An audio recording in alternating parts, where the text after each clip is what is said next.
best. Tonight on The Story, we begin at Portland City Hall, where a massive budget crisis looms. Layoffs are coming, and departments across the city are being told to prepare to trim down, including police and fire. So I sat down with the man in charge of it all, not Mayor Keith Wilson, but City Administrator Michael Jordan. It's our big story tonight.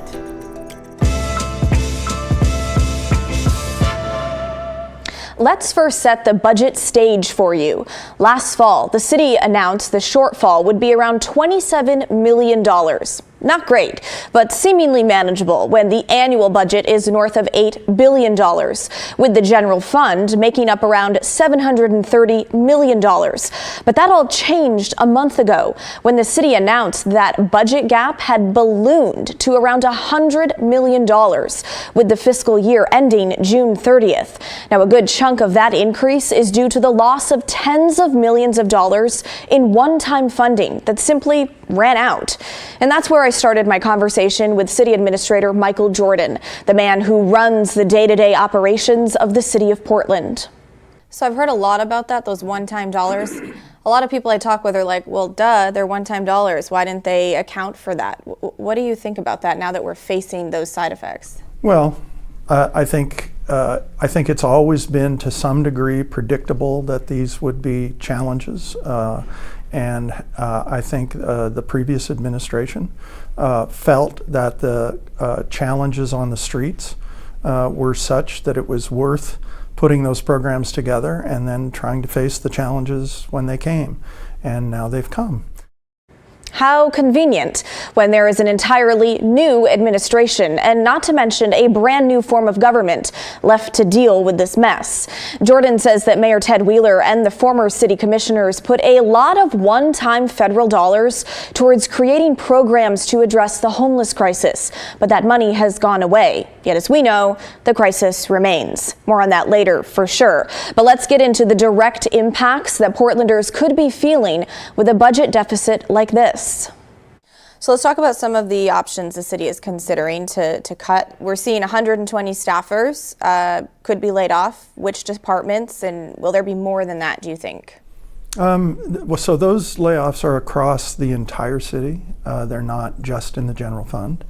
So those were proposals that came up from bureaus through the service areas to the leadership to consider.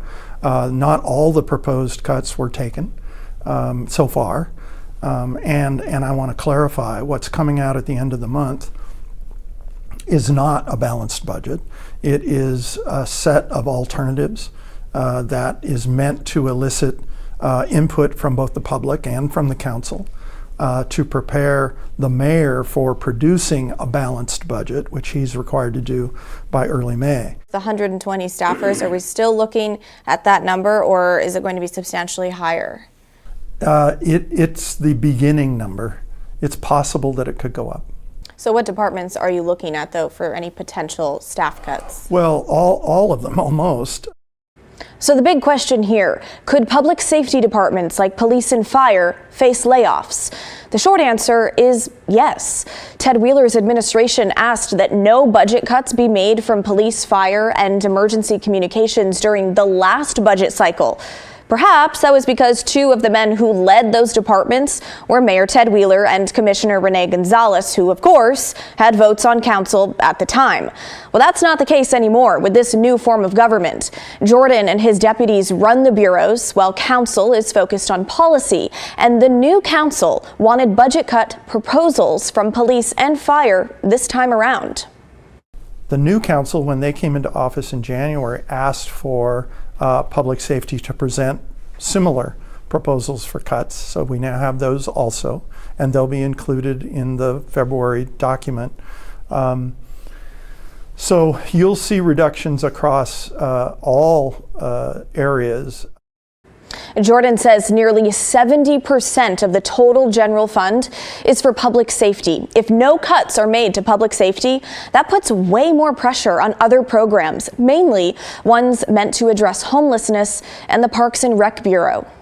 And so I think it's probably unrealistic, even though we're at an early phase of considering the alternatives, for the general fund it's going to be very challenging to not take any cuts in public safety and balance the general fund. There was some public safety groups, police and fire, were surprised that they had to submit potential budget cuts. What do you have to say to their surprise? Well, I haven't heard that they were surprised. I mean, I've heard that they would rather not, and I don't blame them for that. But I think we did cuts last year, going into last year's budget. The mayor asked for 5% cuts, but held public safety harmless. And that carried through the entire budget process. This year, the challenge is greater. The mayor asked for 5% and 8% cuts, so asked for higher levels of cuts from all bureaus. And then the new council, believing that it wasn't really fair to at least not have public safety's alternatives on the table, asked for those too. I don't think anyone should be surprised about that. Not happy about it? Sure. And it's no surprise that public safety is a major concern for Portlanders. So Huge. What kind of message does this send if those departments are facing cuts? Well, I think it sends the message that this is a very challenging budget cycle. I mean, I just feel like people are going to watch this and they're going to be like, we already don't have enough police officers. And I think that's fair. And I'm hoping that the public weighs in, and I think they will, in the next couple of months as we deliberate on what the mayor's proposed budget needs to be, that people will weigh in and say, public safety is a huge priority for us. And so if you're making cuts, don't make them to public safety. What I'm hearing from you right now is it's fluid at this point. Oh, for sure. The things that will come out from my office at the end of the month, next week, will simply be recommendations and alternatives. I also asked Jordan about PBOT's director recently telling council that her department faces a $38 million budget gap, using stark terms to describe what that could mean if it's not addressed. Saying if it stays that way, quote, assets failing, safety compromised, livability diminished, public trust destroyed. Hearing that, what's your reaction? Well, I appreciate that the director of the Bureau of Transportation is going to paint that as a pretty desperate situation, and it is. But I don't think all of those things that she mentioned aren't on-off switches. They're variable. And I believe that this is not a new situation for the Bureau of Transportation. It's been coming for many years.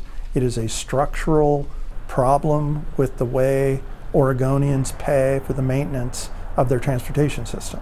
And the city of Portland by itself can't change that structural problem. So we are faced both with what can we do locally to try and either bolster revenue or like increase parking fees or those kinds of things, and what can we prioritize in the transportation system that are the highest priority issues for Portlanders. So trying to make sure the potholes don't get too big, making sure that when you ride your bike in a bike lane, it's relatively safe to ride that bike. Those kinds of issues, I think, are going to be some of the highest priorities we try to preserve in a very challenging time. But people will probably have to wait longer for, say, those potholes to be filled. The cycle times might get longer, for sure. Other potential cuts are within the Parks and Rec Bureau. Jordan says certain community centers could be on the chopping block. Not just programs in community centers, but wholesale shutdowns. It's too early to tell which centers could close. Also at risk, community assistance programs. Think grants for arts, community-based organizations, neighborhood associations. Even money the city gives small businesses recovering from weather-related incidents. So far, Jordan says the city's grant programs have been asked to reduce those grant programs by 5% and 8%, like the rest of the city's departments. We also have obviously lots of programs regarding the homeless right now. So that's another whole realm of assistance. Can you speak any more specifics? Are we talking Portland Street Response? Like what type of programs? Not Portland Street Response, but Public Environmental Maintenance Organization, or PEMO. That's one program that actually goes out and does interactions with community and is a problem solver kind of organization that tries to alleviate issues on the ground in neighborhoods. So that's one program.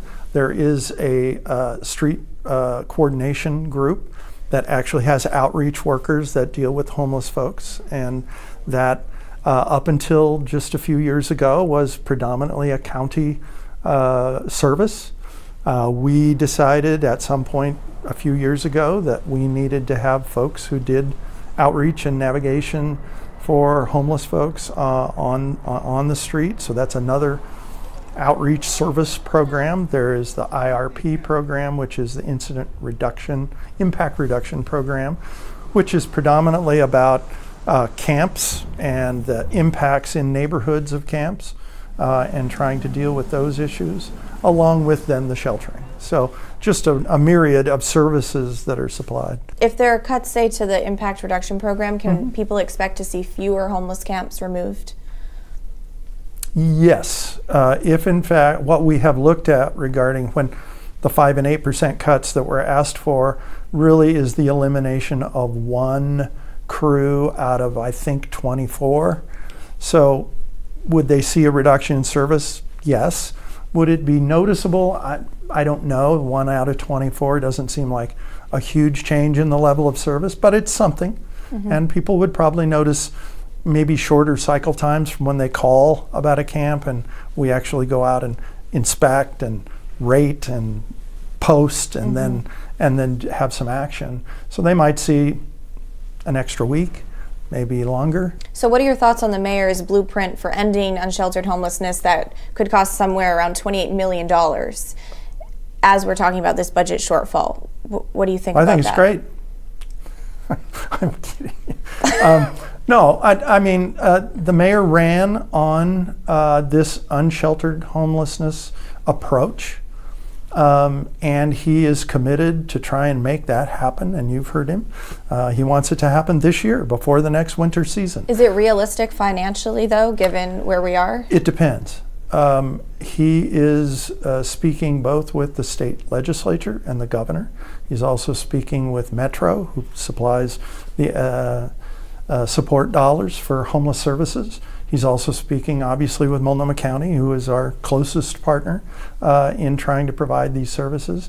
And the mayor is, I think, boldly advocating for a different approach. So will the city realistically be able to bring in the resources needed to achieve that different approach? Well, that remains to be seen.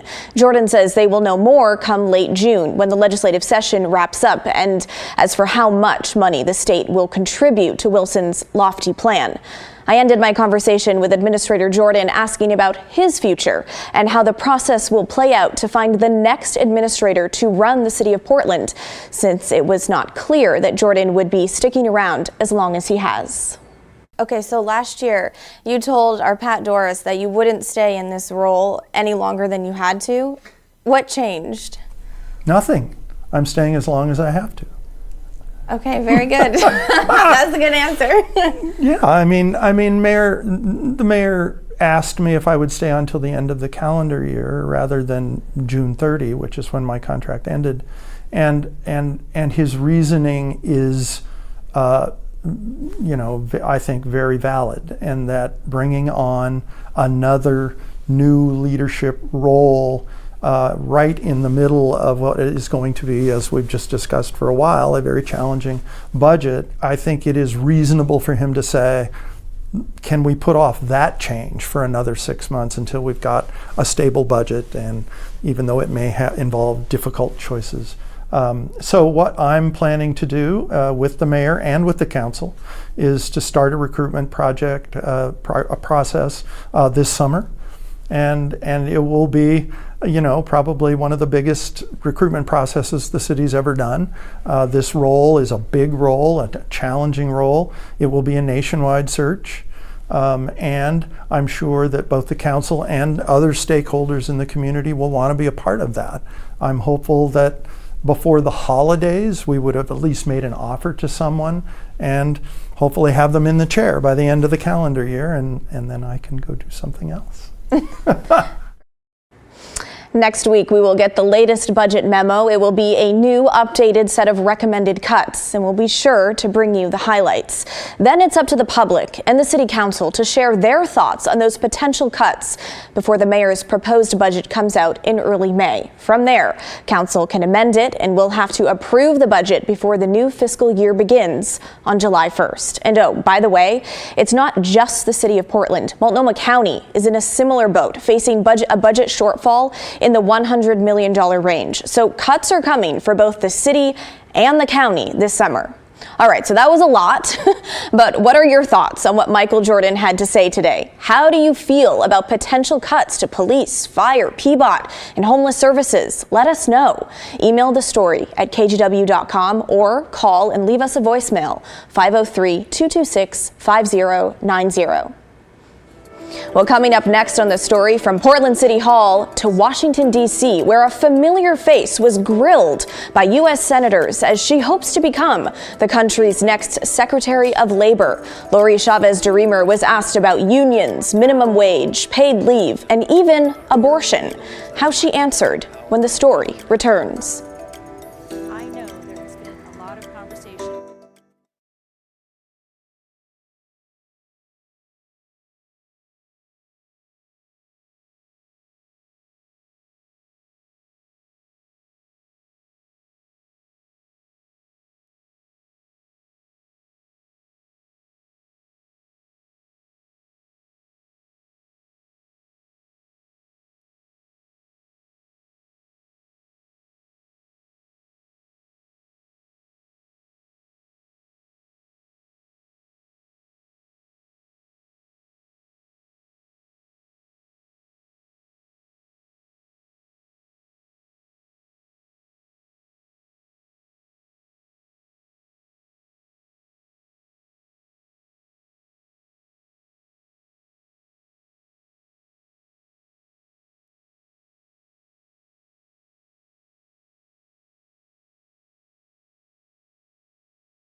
Today, in our nation's capital, former Oregon Congresswoman Lori Chavez-DeRemer faced tough questions from a Senate confirmation committee as President Trump's nominee for Labor Secretary. If confirmed, Chavez-DeRemer would oversee the Labor Department's 16,000 employees and nearly $14 billion proposed budget, along with the rights of America's workers, unions, and businesses. Senators on both sides of the aisle questioned Chavez-DeRemer on her past support for the PRO Act, which would make it easier for workers to unionize at the national level. The act is not yet law, but has passed the U.S. House. Republicans criticized her backing of the bill, and here's how she defended her support for it today.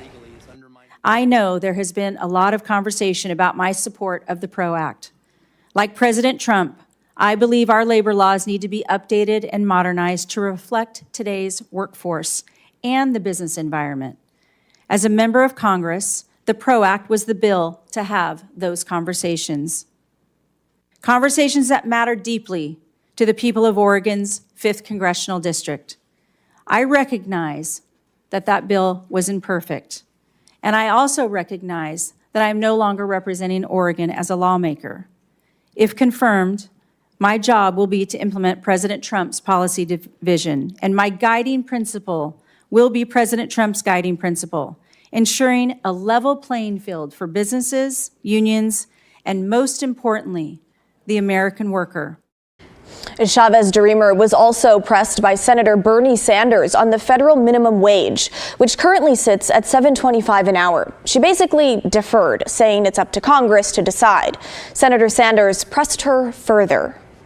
I understand that Congress makes the law, but you have an opinion, and you will be the leading advocate for workers if you are confirmed.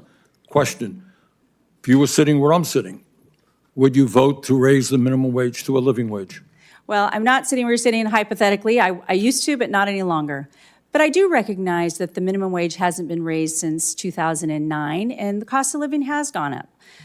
But again, I cannot sit here and determine what that wage will be fully and fairly. I will enforce the law, but it will be up to Congress to determine because that is not in the purview of the Secretary of Labor. For instance, in Oregon, I know that in Portland, Oregon, that the minimum wage is almost $16 an hour, and that might work for Portland, but that's not going to work for Grants Pass, Oregon. And I know that local communities, states determine what's best for their economy. Oregon has different minimum wages for urban and rural areas of the state. Portland's minimum wage is $15.95 an hour, while in Grants Pass, it's $14.70. Another big issue that Chavez-DeRemer was asked about today is paid leave. That question coming from a Democratic senator from New Jersey, Andy Kim. Do you believe that all American workers are entitled to paid leave? Again, we don't have a federal paid leave. Should we? Well, that again, I know. I'm just trying to get a sense of your vision. I get it. You're not a lawmaker anymore, but I'm just trying to get a sense of what you're going to be fighting for. What's your vision for the American worker? Well, my vision for the American worker is to achieve the American dream. I understand that, but is a part of the American dream paid leave for all workers? Well, again, I cannot commit to you today that I would say 100% paid leave across the board is something that should be taken up by the federal government. Independent of states, state of Oregon, again, they choose to do that respective of their states. I want people to have the opportunities to keep more of their hard-earned dollars. I know the president, again, is in line with the America First agenda to have those freedoms, to keep those hard-earned dollars that they earn, and we want to make the most prosperous opportunities available for them to earn the most based on what they are skilled to do and offer them the development and the skills that they can to earn that opportunity. Chavez-DeRemer also faced questions about this article from NBC News earlier this month, finding that she once worked at Planned Parenthood in her early 20s. Republican Senator Tommy Tuberville of Alabama said those in his district wanted to know the answer to this question. You pro-life or pro-choice? I am supportive of the president's agenda. I have 100% pro-life voting record in Congress, and I will continue to support the America First agenda, which we know includes life. Good answer. Abortion is an issue that Chavez-DeRemer has been fluid on in recent years. Last October, she said this during a debate in Portland, quote, "I'm never pro-choice enough for the left. I'm never pro-life enough for the right. I'm where most Americans are. They have said they want access. I will not break that promise, and I will protect their access to abortion." So, while she claims her voting record in Congress is 100% pro-life, her statement before this past November election certainly leans towards some choice.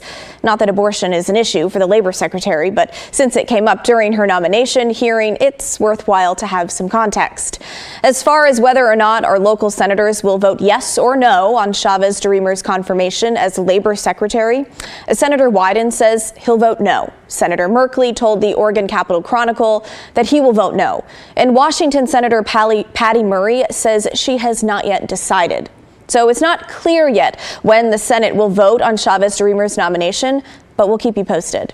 Stick around. We're back right after this.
Well, that is the end of our show, folks. Thanks so much for watching. The good stuff is coming your way next. And don't forget, everyone has a story to tell. Remember, you can stream the story on your own schedule. Download the free KGW Plus app on your smart TV, available right now on Roku, Apple TV, and Fire TV. And in the meantime, enjoy your Wednesday night, and I'll see you right back here tomorrow night at 6:30.